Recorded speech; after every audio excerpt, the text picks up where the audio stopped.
But first, the election is being fought almost entirely on the battleground of economics. And that makes opposition leader Anthony Albanese's inability to recall basic economic facts fodder for a hungry media pack. Do you know the official cash rate off the top of your head? Oh, look, we can do the old Q&A stuff over 50 but different... do you know it? Over 50 different figures. National unemployment rate. National unemployment rate at the moment is, I think it's 5.4. Sorry, I'm not sure what it is. And Albanese tried to spin his lack of knowledge in that moment as a mistake. I made a mistake, and guess what? I fessed up to it. And you've probably made a mistake from time to time, Andrew. There are other people who've made mistakes with numbers even today. That's not a mistake. A mistake is when you say something you think is correct and it turns out to be wrong. So he's not really accepting responsibility here. He could have said his mind just went blank or he momentarily forgot, and fair enough, that happens to all of us. But an attempt to spin it as a mistake is just nonsense. And how did the media react to this early press pack gaffe? Well, for some at the ABC, it was just a case of both sides having a bad day. This wasn't the opening day either would have really wanted, and Anthony Albanese had a particularly awkward moment. Today was also not an ideal start for the Prime Minister. He was forced to clarify whether his minister, Alan Tudge, was in Cabinet or out of it, reminding voters about the cultural problems in Canberra that have dominated large portions of the past Parliament. Scott Morrison seized on the gaffe, but faced questions of his own over a minister in exile. The Prime Minister has faced some tough questions of his own on day one as well, though, about the status of his cabinet member, Alan Tudge. Now, the Prime Minister would have been hurt in the polls for abandoning Tudge when he has been cleared and his accuser was discredited with the release of her wild text messages. And even if you disagree with me on this point, the argument that Morrison had just as bad a day as Albanese is ludicrous wishful thinking from a media which has clearly picked a winner. And it got worse on the ABC, so bad that people were making the case that we should not even care about the unemployment rate and framing Andrew Clennell's question as a gotcha. 4.0%. It's the number Anthony Albanese's critics and the media are having a field day with after his slip-up this morning. But given it doesn't take into account underemployment or stagnant wage growth, is the unemployment rate still a helpful statistic? Anthony Albanese has been caught out by a couple of gotcha questions on the first full day of the federal campaign. So instead of analysing what the gaffe said about Labor's understanding of the economy, the debate was firmly around whether the question was even legitimate. Legitimate questions, not gotcha questions, do you reckon, Fran? Peter, these are standard gotcha questions. Does it really tell us anything? What's the point of these questions? How forgiving, as was RN Breakfast host Patricia Karvelis with this. Is it really a hanging offence when a politician has a momentary brain freeze? As John Howard said, no less. He said, so what? But what did Karvelis say when the PM didn't know the price of bread? Another question by our political editor, Andrew Clennell, who is tough on both sides. The Prime Minister didn't know the price of such essentials. Now, I know it's a gotcha question, but just parking that, doesn't it show a sort of sense of being out of touch with the pressure on average families that have to go and spend their money, and their disposable income seems to be, less and less every week? They are struggling, Minister. Doesn't it just demonstrate the difficulties when you can't name it? This election is starting to tell us more about some in the media than the policies they are supposed to be scrutinising.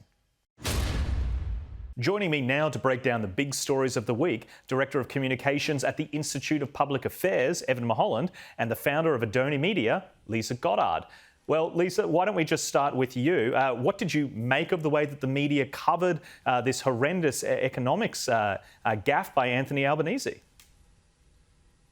Well, Jack, I think you were absolutely spot on. It just shows how hypocritic the media can be. As you say, the question about how much is a carton of milk or how much is a loaf of bread, that was all okay and that wasn't a gotcha question. But you can't ask the man who's gone out there a week ago and released the campaigns in relation to his economic credentials and how we can trust him with the budget and the economy of our country in the future. Well, you can't ask him a question about what the Reserve Bank rate is for cash, or never mind what the unemployment rate is. It is just insane. I watched that and I could not believe it. I was in a boardroom surrounded by executives for a very high-end company, and everybody's phones lit up and they all said, that's the moment he's lost the election. And yet when you watch the ABC that night, that certainly wasn't what was reflected. And look, if you were going to run through the long list, you thought that was bad enough on the first day. It just got worse and worse. And I said on Paul Murray earlier this week, he thought he was being quite clever, and I'm sure the media strategists all stood around and congratulated themselves with the just shake it off line. Well, I suggested it should have been the Britney Spears, oops, I did it again. And it seems it's now on repeat over and over and over. Oh, my goodness. Evan, he can't seem to get away from it. As much as the ABC runs defence, it really is a critical flaw in their policies, and it does show that there is a lack of economic understanding.